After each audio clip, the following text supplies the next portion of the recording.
বিধান জুয়েলারির ডাকাতি কাণ্ডে গ্রেপ্তার আরো 4 ডাকাত, উদ্ধার চুরি যাওয়া সামান্য সোনা।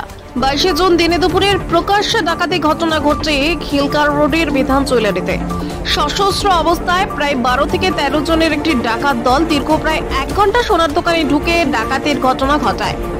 পুলিশের তথ্য অনুযায়ী প্রায় 11 কোটি টাকার হীরা, সোনা সহ মূল্যবান সামগ্রী লুট করে নিয়ে যায় তারা। ঘটনা তদন্তে নেমে শিলিগুড়ি মেট্রোপলিটন পুলিশের শিলিগুড়ি থানা ভিন রাজ্য থেকে গ্রেপ্তার করা হয় মোট 8 জনকে। এবার বিহার ও ইউপি থেকে গ্রেপ্তার করা হলো ঘটনায় জড়িত আরো 4 জনকে। ধৃতরা হলো রোহিত কুমার সিং, শুভম কুমার, অলোক কুমার ও রজনী কুমার। এর মধ্যে 3 জনের বিহারে বৈশালী জেলা থেকে গ্রেপ্তার করা হয়, বাকি 1 জনকে ইউপি থেকে গ্রেপ্তার করে পুলিশ। ধৃতদের কাছ থেকে উদ্ধার হয় ডাকাতির 55 গ্রাম সোনা ও 32,000 টাকা। ডাকাতির ঘটনায় সর্বমোট মিলিয়ে 12 জনকে ধরতে সক্ষম হয়েছে পুলিশ। তবে এখনো উদ্ধার হয়নি সেই ডাকাতির 11 কোটি টাকার হীরা সহ স্বর্ণালংকার।